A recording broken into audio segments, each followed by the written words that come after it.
Welcome, brave souls, to the chilling depths of horror and detail, the realm where the shadows whisper ancient secrets and nightmares come to life.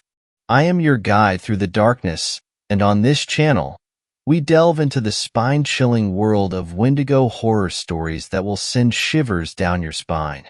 First story, The Wendigo's Call. We thought a camping trip in northern Ontario's wilderness would be fun. The six of us, Tom, Liz, Sarah, Mike, Danny, and I, had been friends since high school. On the first night, we gathered around the campfire, sharing ghost stories.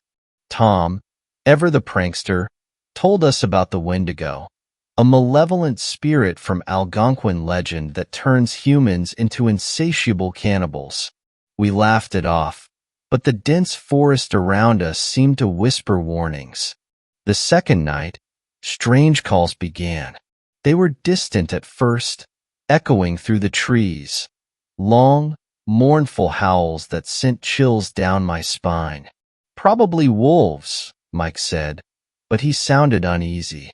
We huddled closer to the fire, the shadows dancing menacingly on the trees. By the third night, the howls were closer. Tom and Danny decided to investigate, despite our protests. They grabbed flashlights and headed into the darkness, leaving us by the fire. Hours passed.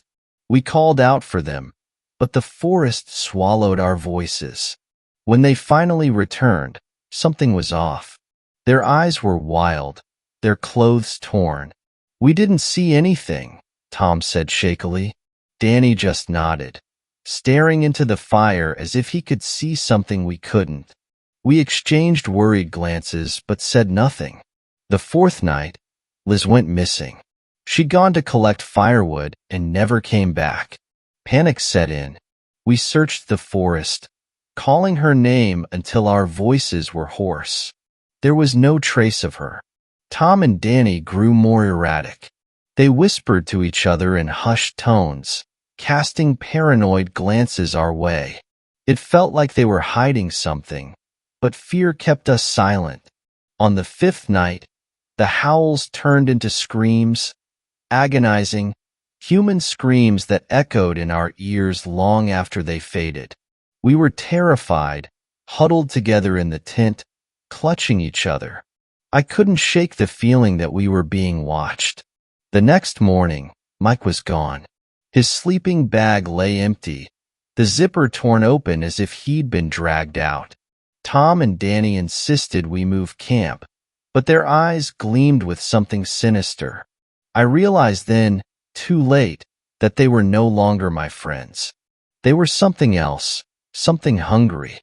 That night, Sarah and I stayed awake, listening to the howls. We planned to leave at first light, but they attacked before dawn.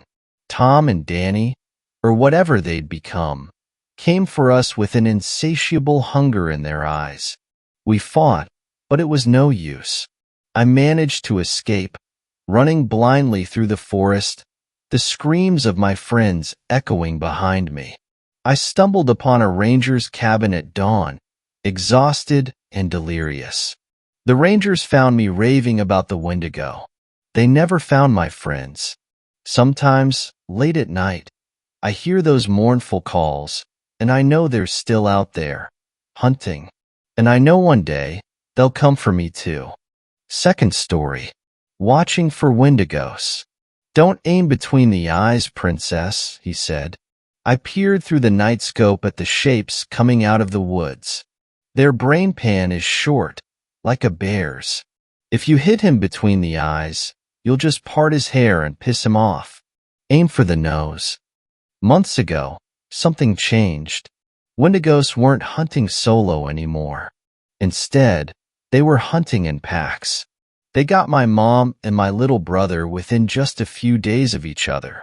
That happened only 3 weeks ago, and I still dreamed about my mother screaming for help. I didn't dream of my brother. I just saw him everywhere, blood in his hair, frightened tears running down his cheeks. The Wendigo surrounded my mother on 3 sides. The only way for her to run was toward the side of the house where there was no door. They backed her up and overcame her. My brother was just too far from the house. Two Wendigos knocked him down and ripped him apart. Following that, Dad and I lived in the metal bunker. During daytime, it was safe to go out and collect wood or water or empty buckets of whatever. We had plenty of ammo and 3 rifles. At night, we would turn off the lantern and put out any lit candles. Then we would sit by the gun slits and watch for Wendigos. After I watched one night, he said I was ready to start shooting. I balanced my rifle in the gun slit and watched through the scope. More Wendigos were slinking out of the woods. The radio Dad left on in the house had their attention, but one of the Wendigos lifted his snout to smell. He could probably smell my scent wafting out of the bunker. I had his nose in the crosshairs. The blast knocked me down. I sprang up to see a crumpled body and Wendigos looking first at the body, then at the bunker. Dad got the next one. My next shot only staggered me a moment. Dad shot again. Wendigos can move fast, but 2 shooters alternating shooting and loading can bring down an easy dozen. We killed every member of that pack. In the morning, we got the small tractor out of the barn and stacked the dead bodies. We burned them, the pillar of smoke rising like a smoke signal to any other Wendigo pack. Come here. Die here. That was my last summer with Dad. I was 14 years old. I learned how to shoot, how to drive, how to stack him and burn him. I show no mercy, because when I was 14 years old, Wendigos followed my dad to town and tore him to pieces. Daylight didn't save him. Nightfall won't save them. Nothing will save them. I can cry and drive, bringing extinction with me. Third story. The Wendigo. She was an old woman and was always asleep by 8. Before bed, she took her pills, drank some water, and used the bathroom. Then the lights went out, and she fell asleep with her dog, Kvar. Hers was a house of nighttime rituals. She was prideful about this, since not many women her age of 112 could keep a schedule. However, unbeknownst to her, she was not the only one in the house with daily procedures. It was about 15 after 1. Kvar wriggled out from under her covers as stealthily he could, and slowly lowered himself off of her bed. Once on the floor, he quietly crept over to the door. He looked back at her in order to assure himself that she was asleep, and then once he was absolutely sure, he stood up on his 2 hind legs. His paws morphed in a more humanoid, yet not human form, and he slowly opened the door. He exited the room in silence and crept down the stairs, where he made his final exit out of the front door. Once outside of the house, he ran. Through the yard and through the fences he ran, and kept running until he entered the forest at the end of the pasture, at which point he returned to all fours so as to not scare any of the creatures there. It was about half an hour before he was able to catch the rabbit. He grabbed it by its head and quickly shook back and forth, breaking its neck. With that done, he returned back to his natural form and walked slowly to the stump hidden deep in the forest. The stump once belonged to his dearly departed father, Ingvar. It was not made by Ingvar, rather it was given to him for the same purpose he himself gave it to Kvar. Kvar gently placed the rabbit onto the stump. He then walked to a tree nearby with a hole on its side, and out of that hole he pulled an obsidian dagger. Upon his return to the rabbit, he wasted no time. He outstretched his arms and began to speak, "Alleluia secundus! Alleluia seconds!" He screamed. He waited. He waited. He waited for the whisper, the approval of the elder gods, but he did not hear it. Alleluia secundus! Alleluia secundus! Alleluia secundus! No response. An impending sense of doom filled him, foreshadowing what he felt could be the end of his joy. And so he returned to all fours, and once again caught a rabbit. He slammed it down next to the other, and once more, with all of his might, screamed the holy words, Alleluia Secundus! Alleluia Secundus! Alleluia Secundus! Alleluia Secundus! And the moon whispered back, Melodia Secunda. He gulped and smiled. He began to pant, and a tear left his eye. It was done. The old woman would live another day. But no matter how happy this made him tonight, gave an ominous message. The price is increasing. Fourth story. The Wendigo. She was an old woman and was always asleep by 8. Before bed, she took her pills, drank some water, and used the bathroom. Then the lights went out, and she fell asleep with her dog, Kvar. Hers was a house of nighttime rituals. She was prideful about this, since not many women her age of 112 could keep a schedule. However, unbeknownst to her, she was not the only one in the house with daily procedures. It was about 15 after 1.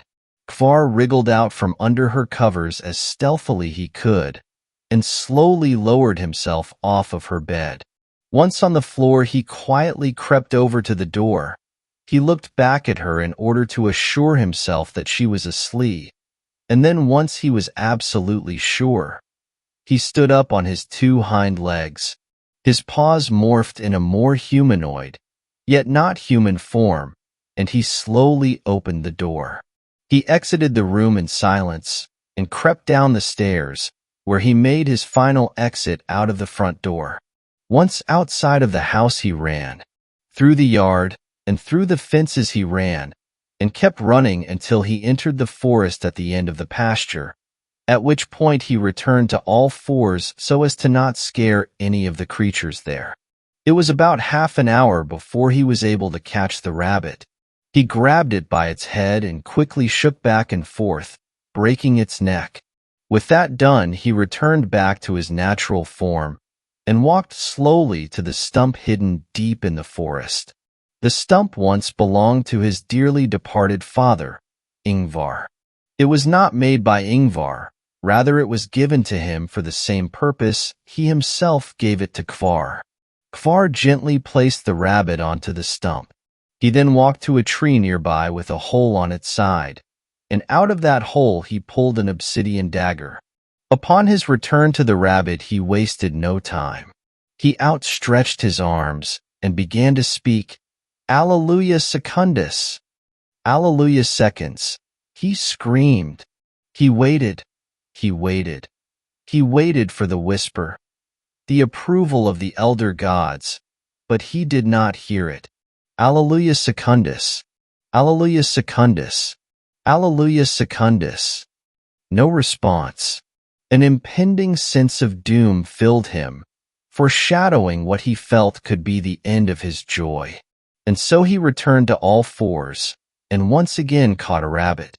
He slammed it down next to the other, and once more, with all of his might, screamed the holy words, Alleluia Secundus!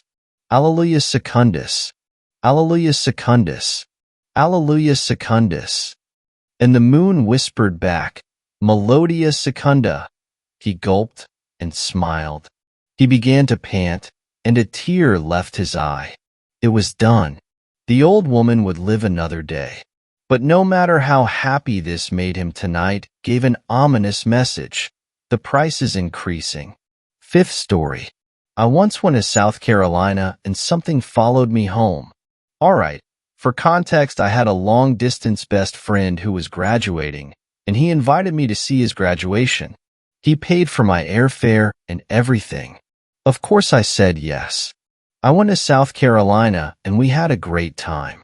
Nothing seemed out of the ordinary, and after a week I went back to my home in Florida. The day I got home I was exhausted, so I went to sleep and was hit with night terrors. I thought it was just my brain handling stress, but I kept having the same dream every night for 2 weeks. In the dream, I had to fight an 11-foot-tall Wendigo to get to my mother and save her. This terrifying beast kept attacking me and my loved ones. Every time it killed me, I was revived in a different location similar to dying in a video game. But every slash felt painfully real. Eventually, I would kill it and wake up.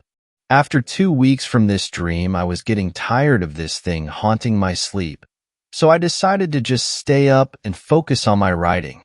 It had been only a day without sleep, and I was writing in the kitchen like I always did. I was so immersed in my writing that I almost missed it, but I saw a dark shadow from the corner of my eye. I instinctively turned to look at it, and I was met by the same 11-foot-tall Wendigo staring at me in the middle of my kitchen. I immediately said, "You need to get the fuck out of here. Fuck off." I watch it narrow its eyes before disappearing. I was freaked out, so I looked up some protection spells, and after some trial and error, I had made an herb mixture to ward it off. From that night on, I didn't hear or see anything else. It was a terrifying experience, though. Sixth story. If you see a man with crooked antlers, it may already be too late for you. This is the second part of our interview. You can read the first part here. How many animals were running? I ask. I know the answer, but I need to hear her say it. It takes her a second to get the words out. They're uncomfortable for her. Disturbing. All of them, she whispers. It was like an exodus of life. My heart hammers, my breath quickens.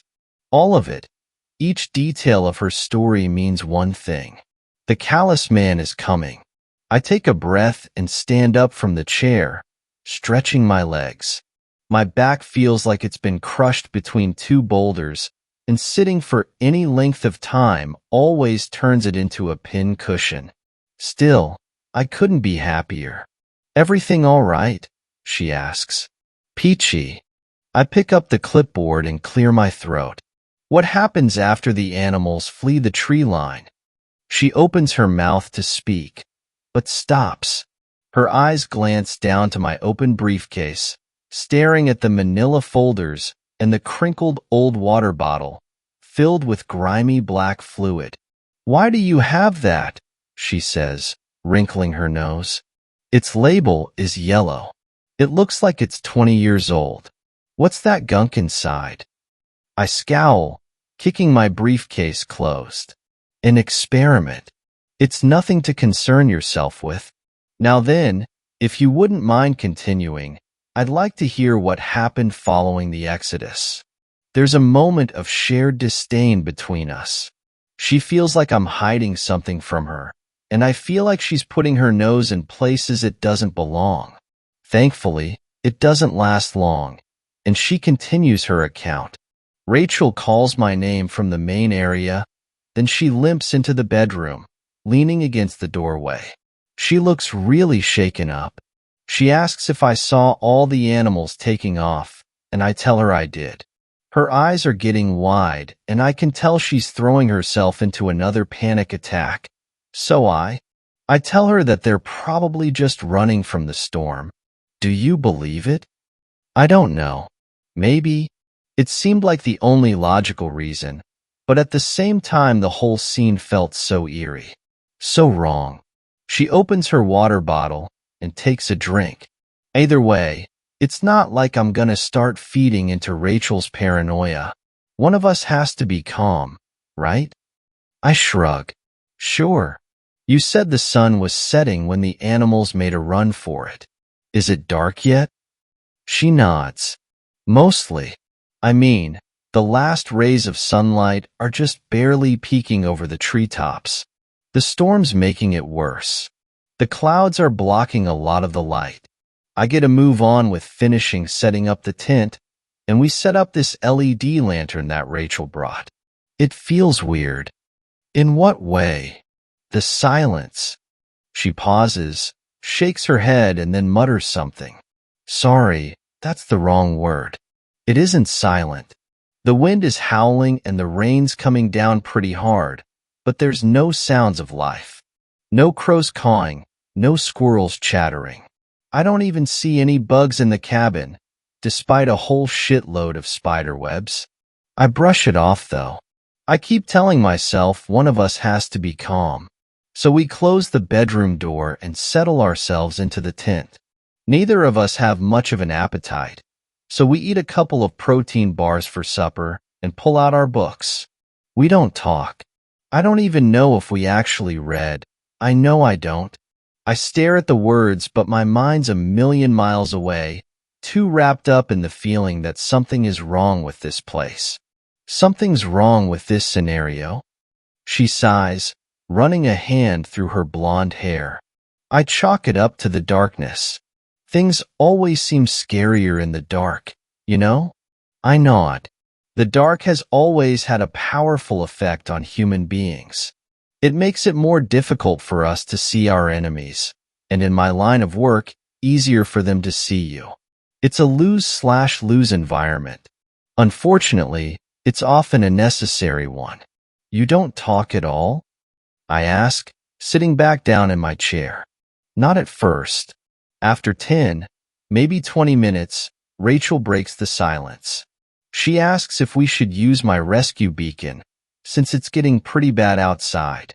I know that's not why she wants to use it, though. Not the real reason. I remind her that we can weather the storm in here and call for help in the morning once the storm clears. Amanda screws up her face like she's holding back a wave of emotions. I manipulate her.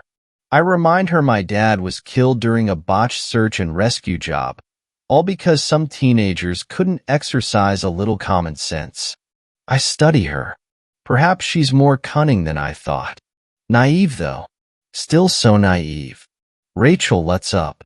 She agrees we can call in the morning. I can tell she's scared, and honestly, so am I.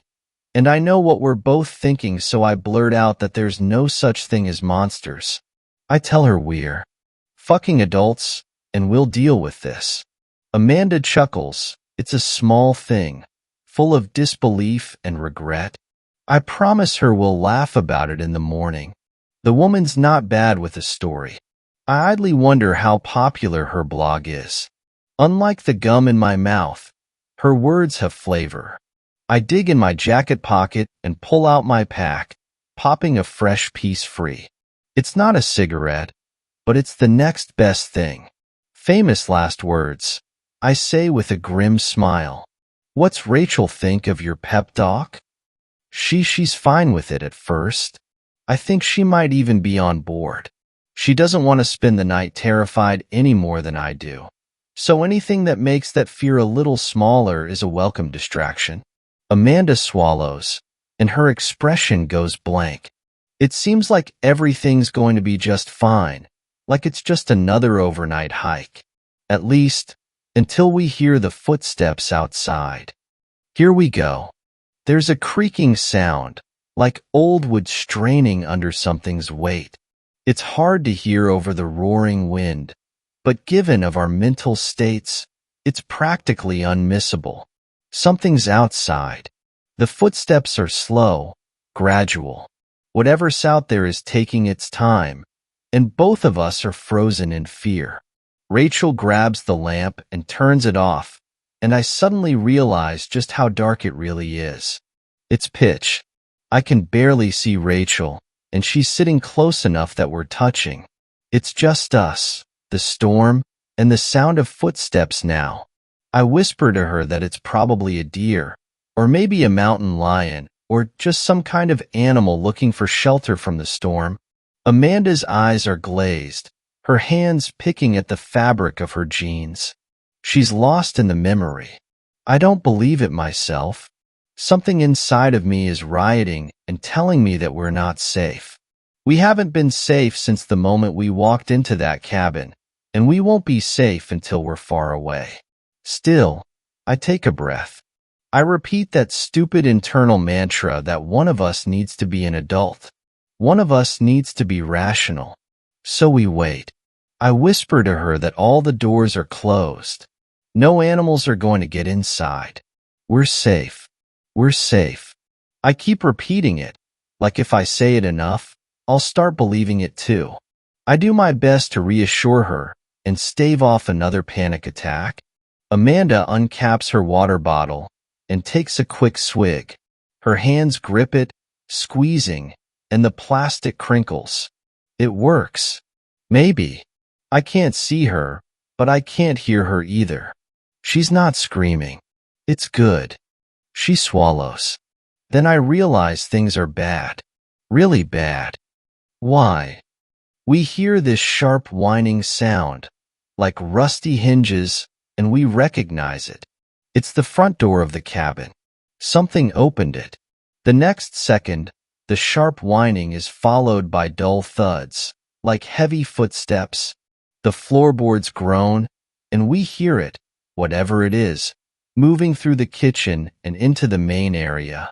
I remind myself to keep writing, but it's hard. This is the moment I've been waiting for. The moment when I can finally determine whether or not she's actually encountered the monster I've been chasing my entire life. I'm clutching my can of bear mace to my chest, and Rachel's whimpering beside me. I'm hissing at her to be quiet, to shut the fuck up, because I know that if whatever's out there hears us, it's going to come in here. She listens. Neither of us move. We just listen for the footsteps. Thunder's crashing outside, and the weather's screaming through the busted window. But somehow, in spite of it, all those footsteps are clear as day. I couldn't tune them out if I tried. Her fingers find the armrests of her chair, and she grips them. They scratch against the tattered wood. I pull the safety tab on my bear mace, ready to blast something if that's what it takes. Rachel grabs my arm, and I feel her hand trembling. Her whole body is. Something smells like piss, and I realize it's her. She's losing it. The footsteps get closer. They're halfway through the living area now, and they're approaching the bedroom door. Whatever's out there is close enough that we can hear this snickering sound. Like really fast, short breaths. Nye, nye, nye. It doesn't sound human, but it doesn't sound like any animal I've heard either. It sounds like a nightmare. I circle a box on my clipboard, identifying the sound as correct. According to more recent eyewitness encounters, the callous man snickers before engaging with his prey, an evolution of his mythology. In my memories, I recall only the screaming. Amanda keeps talking. Rachel's squeezing my arm so hard that it hurts. Her nails are digging into me, and I can feel her warm piss on the bottom of the tent. It's soaking through my jeans, but I don't care. I don't do a damn thing. I can't, because as soon as I make a sound or a move, those footsteps are going to get faster, and something's going to open the bedroom door, and then I don't know what happens. She stops talking. Tears are forming in the corners of her eyes, and she grips her sweater sleeve and dabs at them. Rachel can't take it anymore, though. She reaches across me, hissing at me to give her the rescue beacon. She's begging me to activate it, and I'm trying to get my hand over her mouth and shut her up, but she's desperate and she's fighting me. The footsteps pick up their pace. They're walking toward us, these heavy thumps on the creaking floor.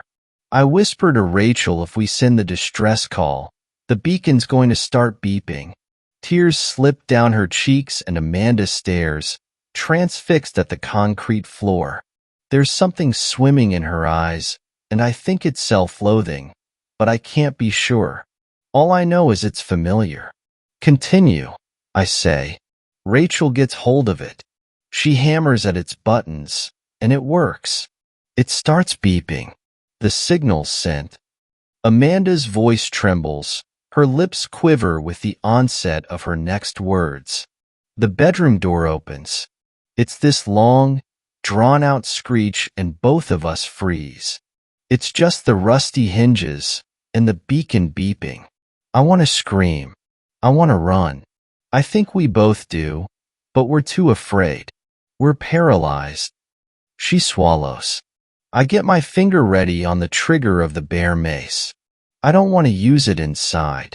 It'll probably fuck us up just as bad as whatever's standing in the doorway, but I'm ready to if I have to.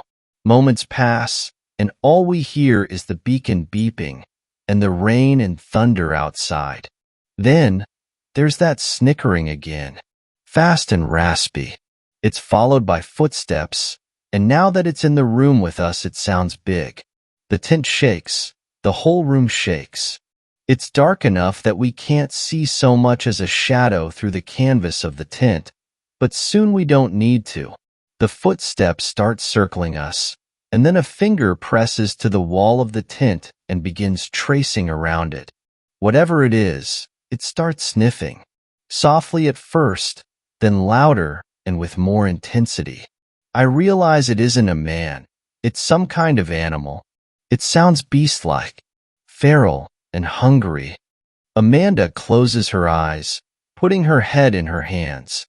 She takes a moment and groans. When she looks up again, her eyes are hollow. Rachel can't stand it. She screams. She screams to leave us alone. She screams we have a gun. She turns on the lantern and tells it to fuck off, go to hell, die in a fire. You name it. I'm going to assume that didn't go over well. She rubs her arm anxiously. I don't know. It seemed like it went just fine. The thing left. Excuse me? I say, lowering my clipboard onto my lap. It left? That's it. My hand grips my pen hard enough that my knuckles turn white. That can't be it. She didn't even get a look at the thing. It left the room, Amanda says in a quiet voice. It walked into the living area, but then it stopped. It didn't leave the cabin. Her voice trembles. It waited. It waited until it didn't, and then the real horror began. 7th story. On the highway to Ashland. It would have been smart to have rented the car for 2 days instead of 1. As the hours sailed past, the distance crept by. Already I had been on the road for almost 6 hours. I should have been in North Carolina. Instead, I had finally crept into Virginia. The traffic was only compounded by a mild migraine.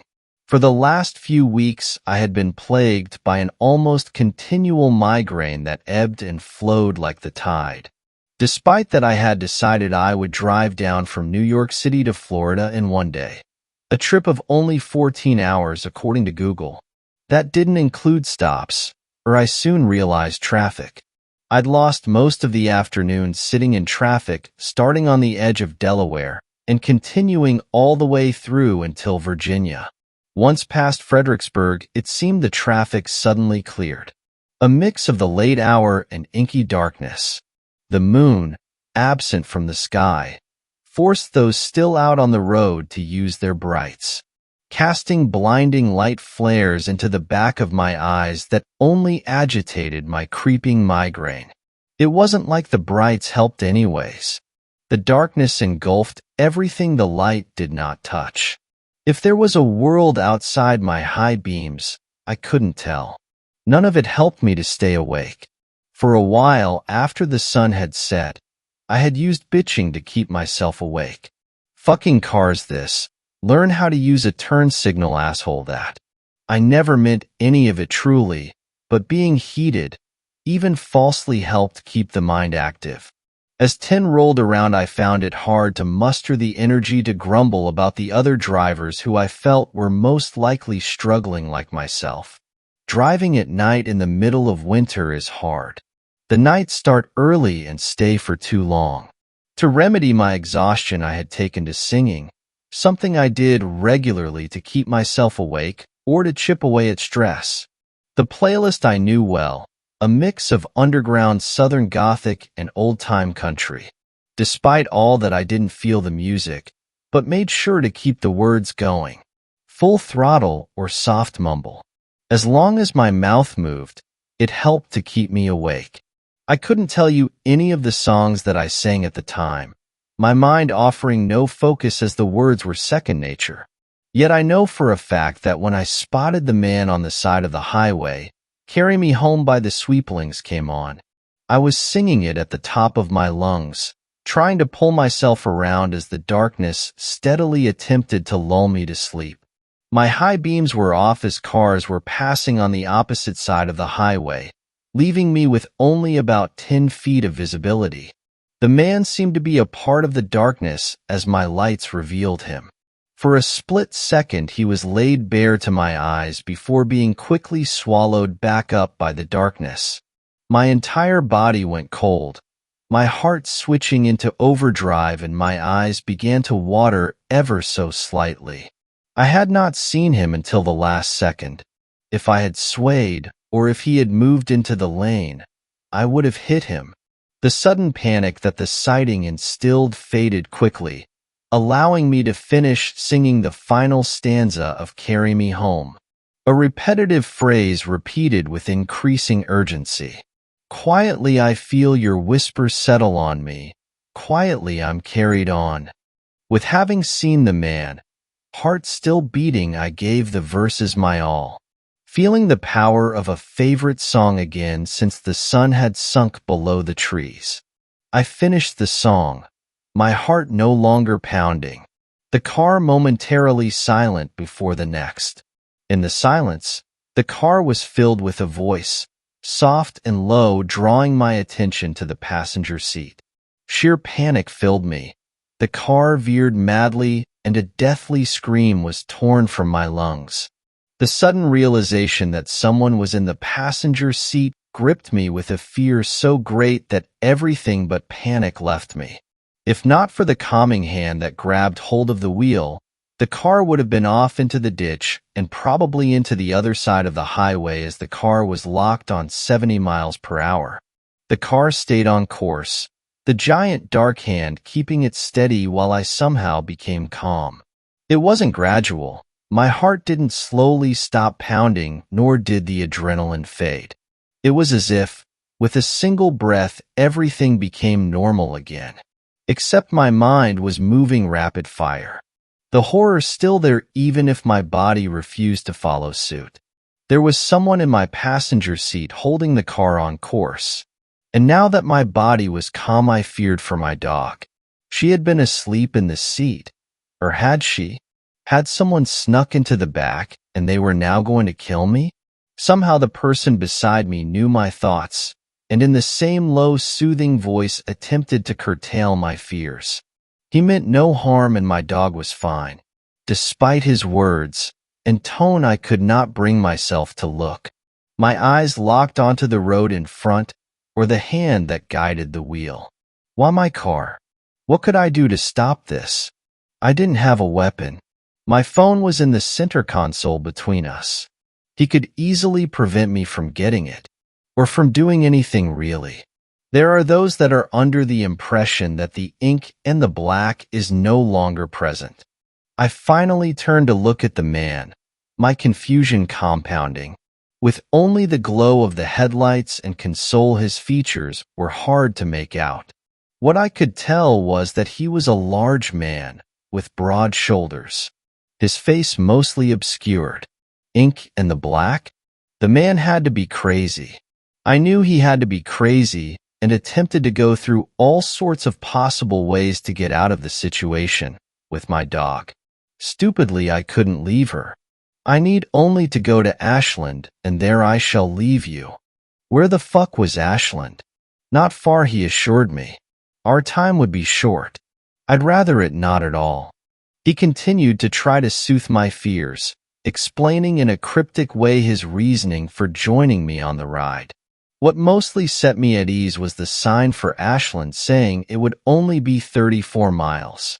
What was so special about Ashland? It contains a gate, a way through that needs to be opened. How he knew my thoughts, my feelings, I did not know, but it unnerved me. So instead of letting my mind run rampant with inquiry, I let my voice do it for me. He began to explain, answering my questions as best he could. Everything he spoke of had no context to me, leaving me more confused with every answer. From what I could gather, there were doors and windows. The doors he referred to as gateways that led to some other plane of existence that functioned on the same level as the one I currently inhabited. The alternate side was in concept, like that of heaven, a different plane of existence, but not wholly separate from the physical realm of earth. They worked in tandem. Then there was the space between heaven and earth, sort of like purgatory.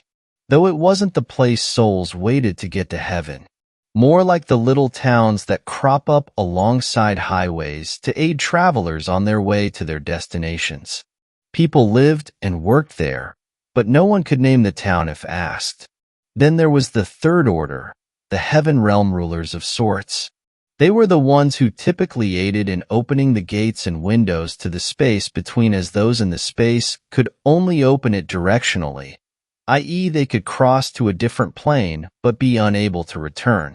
The third order could open gates that were for both directions. But since a catastrophe in the 70s, those who had crossed were now stuck. Thus, in some magical sense, explaining his first statement to me.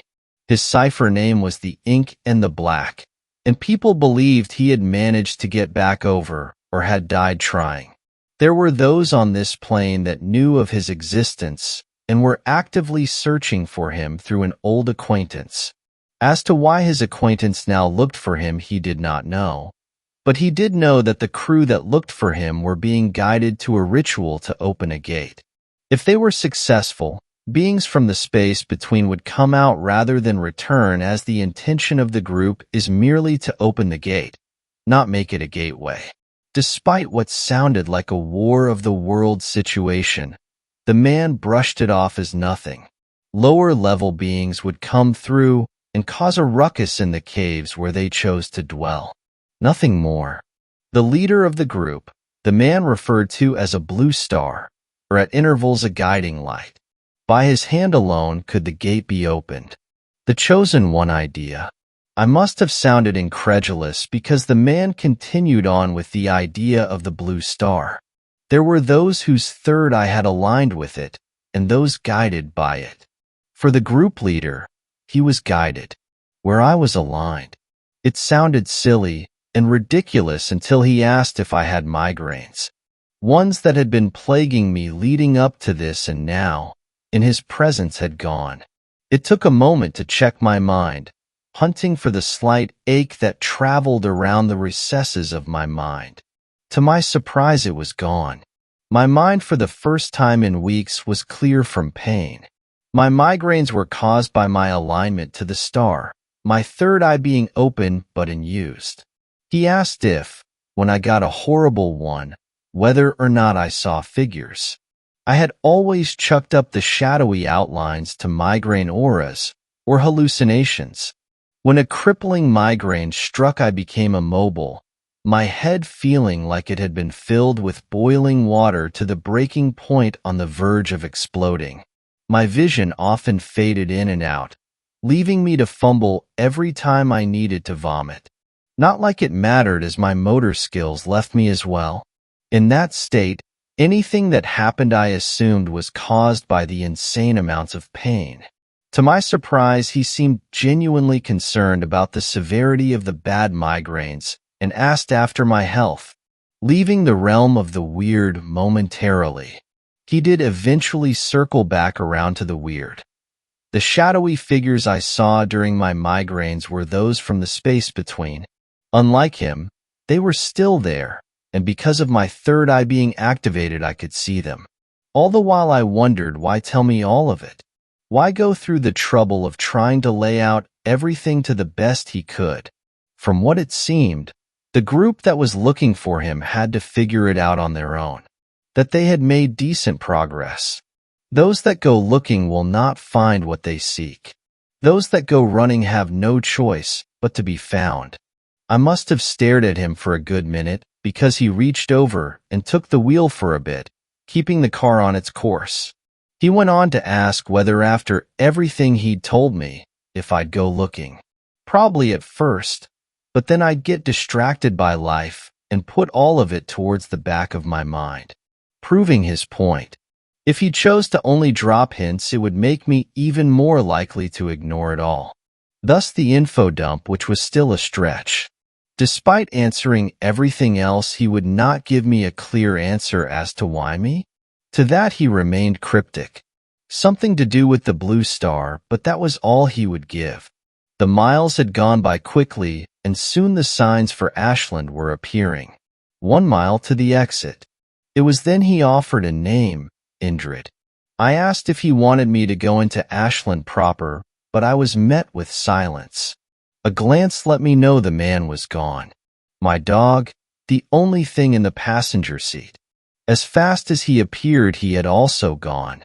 I kept going, past Ashland until I found an off-ramp that had a good collection of food and gas stations, well lit with people. I needed to digest everything. So after pulling off and taking my dog out, I jotted everything down in a quick jumble into a notebook. Later I would find most of it incoherent. Sentences written so quickly that words were dropped or misspelled, but the idea was there nonetheless. One big thing I'd circled was, "Look up Indrid and the Blue Star." I sat for a while after staring out into the empty lots around me, the occasional late-night traveler obstructing my vision. Indrid has not appeared again, though I've begun to look into what he told me. I found the group he had spoken of pretty quickly. They are led by a paranormal investigator by the name of Greg Newkirk. Most of their exploration was caused by synchronicities. It was hard now, knowing the word, to not start drawing comparisons. What were the odds that the lead paranormal investigator would have the same last name as the street I lived on? But I suppose the strangest thing is that apparently I had Indrid Cold, the Mothman, in my car. Perhaps it was all a figment of my imagination caused by the late hour and the boring straight highway. 8th story. There is a locked shed in the middle of the woods. For so long through middle school, we used to venture out into the woods, and one day we came across this oddity.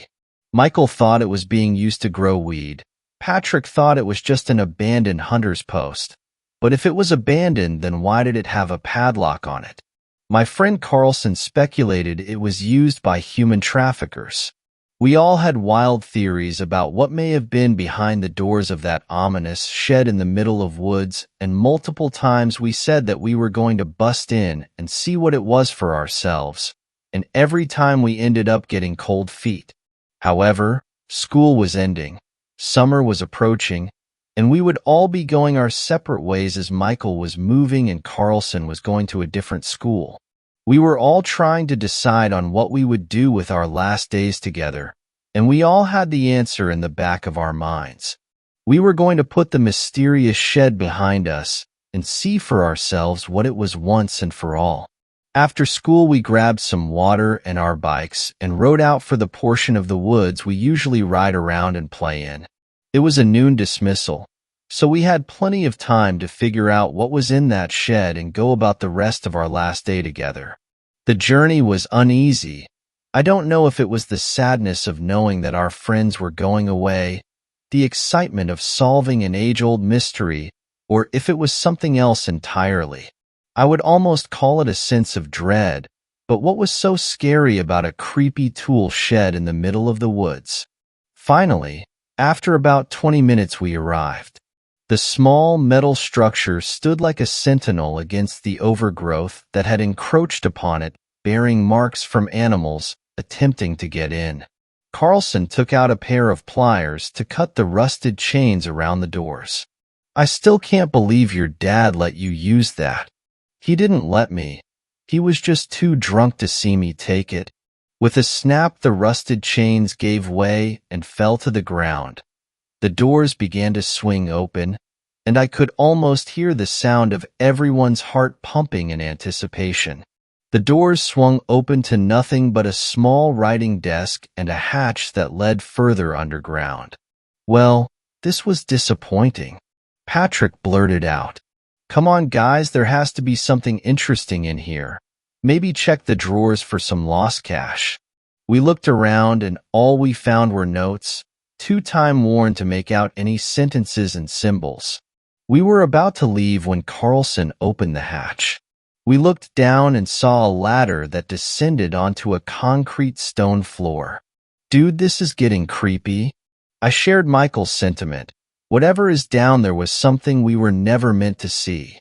"Come on, guys, we came here to do a job, and that's see what all the hype was about. I'm going down," Carlson said, brave and foolhardy. Upon seeing he didn't die instantly, His courage became infectious, and we all descended downwards into the dark cellar. It was cold, unnaturally so. None of us had brought our flashlights, so we had to waste precious phone battery and use the flashlight apps. A single stone corridor stretched out into an almost infinite hallway with doors on each side of the hall. None of the doors had windows, so we couldn't see what might have been occupying these foreboding chambers. Dude, this is starting to get creepy. Maybe we should head up? Head up if you want, but this is starting to get interesting. Carlson went to open one of the vaults, even though we urged him not to. Surprisingly, the doors opened. They were not locked or rusted shut. Carlson had nothing to say, but stood there silently looking into the room. When we all joined him, we could see what he was staring at. It was a skeleton, and it looked to be in the shape of a man, but with the skull of a deer, antlers and all. Maybe it was a hunter. Nobody bought that. Whatever we were looking at wasn't the skeleton of a human, that's for sure. The other rooms we opened were similar, but some had more than skeletons. Some had dresses made of animal fur that were ruined and writhing with insect larvae. Some had fashion jewelry that looked like it came from rocks and animal bones. The stench of it was becoming unbearable, so finally, we made it to the final door at the end of the hallway. As we opened it, we saw that it wasn't another cell, but a laboratory of sorts, beds with straps and restraints, another writing desk with a human skeleton in the chair, and a shelf that still had vials of odd-color liquids. Upon further investigation, we found a notebook, one that wasn't so tattered, and we used our flashlights to read through the contents. 13th, October 2001. We had been getting reports of strange sightings in the woods. People report bipedal deer stalking them and reporting the sightings as close to town as the edge of the woods. The police and state park have been notified. 16th, October 2001. A boy went missing in the woods and was found by a collaboration of police and state park rangers. He was found with his insides torn out in a puddle of gore. That's when we found the animal that had attacked him, a bipedal deer as described by the townsfolk. It took a lot of bullets to kill it, and we didn't know who to call this into. Ultimately, we called the CDC for fear it may have been carrying a disease. 19th, October 2001. The CDC has passed this case down to an unnamed government branch who wants to set up surveillance in the woods. We aren't being told anything, however, as a wildlife ranger. They wanted me with them to help chart the area. I have a bad feeling about this. 25th, October 2001. They began construction on an underground facility. Well, when I saw begun, they took an old bomb shelter that belonged to a John Doe and converted it into a laboratory. We have named these creatures the Voracious, probably a play on the fact these creatures seem entirely driven by the need to feed. What gets me is how human they look and the fact they seem to possess some language, but we don't know what it means, nor do we have references in any known language. 1st, November 2001. I had to sign an NDA about everything that happens in my time here. They finally let me into the laboratory they had set up, where they were doing horrific experiments upon the Voracious. Their teeth are razor sharp, and we have no idea how many there are in the woods, but speculate that they have been here for a long time, a very long time. Our phone's batteries were getting low, and the lights were starting to flicker. We all decided to go back up. The run down the hallway was terrifying, seeing as how I was expecting a door to fly open, and those monsters to pop out at me at any moment. We all made it to the surface and bolted out of that shed as fast as possible. Even though it was broad daylight, I still felt like we were being watched from every angle. The treetops, the thickets. I couldn't wait to get the hell out of those woods. We reached our houses and made a silent vow to never talk about what we found in the shed. I, however, kept the book and continued to read through the notes. They were unremarkable, only detailing the ranger's ascension of authority the more he worked on this case, until I reached the final entry. First, December 2001. We heard gunfire and screaming coming from the grounds outside. They have us surrounded. There must be dozens of them. Where did they all come from? I hope whoever finds this journal can help spread the truth that there is something evil in these woods. Cannibalistic fiends they are. Fire is their only known weakness. I can hear them clawing at the shed above. The rest of the text is ineligible from water stains, probably from tears. I am in high school now, and to this day I still refuse to go into the woods. I still set my own curfew before sundown, and I still hear stories about people who go into the woods and never come back. And some nights, when I look out my window into the dark woods, bloodshot eyes stare back at me.